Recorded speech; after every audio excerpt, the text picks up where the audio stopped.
No fewer than 1,000 homeowners, business operators and community leaders in Igbo Efon and surrounding communities along the Lagos-Calabar Coastal Highway corridor have appealed to the federal government to halt fresh demolition plans following the recent marking of their properties.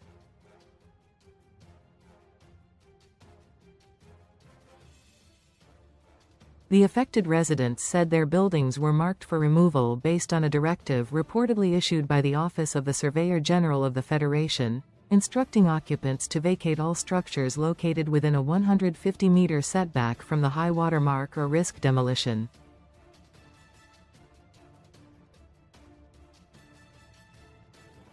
Under the umbrella of the Coalition of Project Affected Persons, PAPs, the residents accused the authorities of violating their constitutional rights while relying on what they described as a misapplication of international law.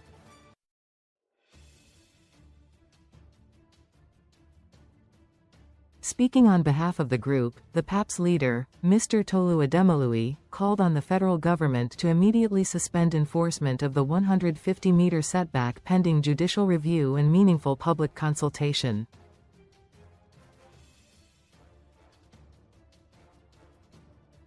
Ademiluyi argued that the United Nations Convention on the Law of the Sea, UNCLOS, does not provide legal backing for retroactive evictions or the demolition of legally acquired properties.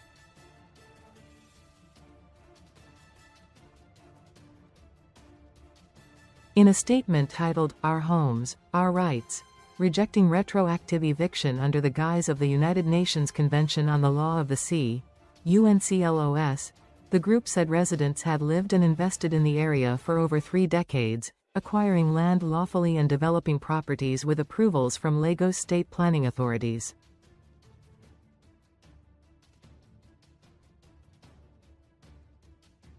According to the statement, homes, schools, businesses and places of worship were established and occupied without objection from government agencies, only for residents to now face eviction without what they described as due process, compensation or location-specific scientific justification.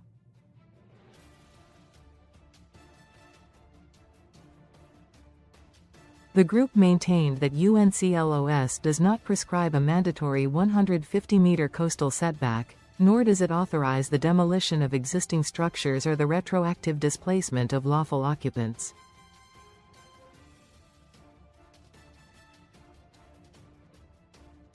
They noted that the treaty, which Nigeria ratified in 1982, primarily governs maritime boundaries, navigation, marine resources and environmental protection, and does not override constitutional safeguards for property rights.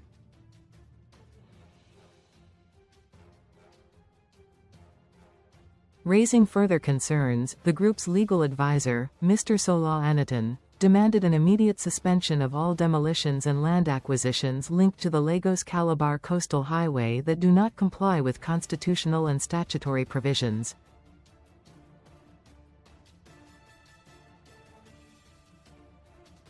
He also called for full disclosure of all acquisition instruments, gazette notices and valuation reports relating to the project.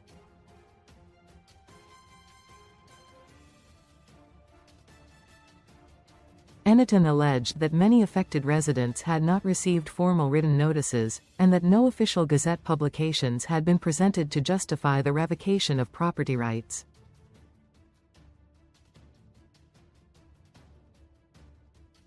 He further claimed that no comprehensive or transparent valuation of affected homes, businesses and other assets had been conducted, and that residents were denied opportunities to contest valuations or submit claims.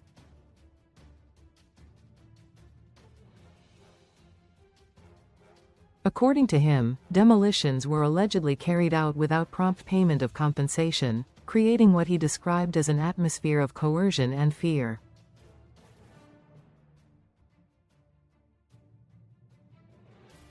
"What we have witnessed are forced evictions and demolitions carried out under armed supervision," he said, describing the actions as violations of Sections 43 and 44 of the Constitution, the Land Use Act and established judicial precedents.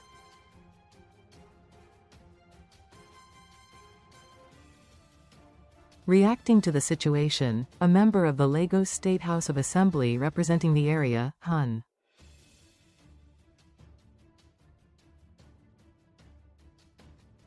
Nohim Babatunde Adams, urged residents to pursue dialogue with the relevant authorities to find a way forward.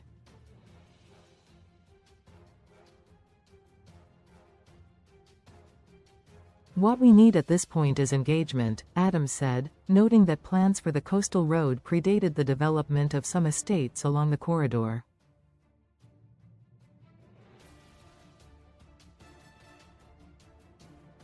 He added that prospective land buyers were expected to conduct due diligence with the Surveyor-General's office before purchasing property in the area.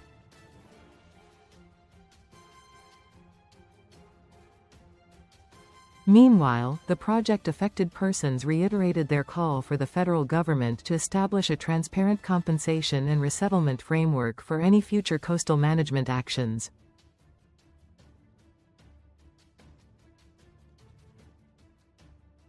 They also urged authorities to engage independent experts to conduct site-specific environmental and risk assessments rather than imposing a uniform buffer zone.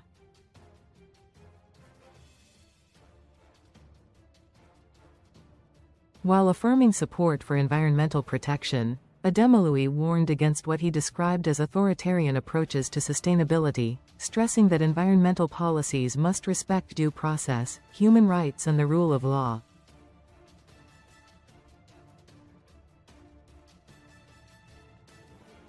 He said the group remained open to dialogue but vowed to pursue legal and civic action to protect their homes if necessary, urging the government to prioritize justice, legality and the welfare of citizens in the implementation of national infrastructure projects.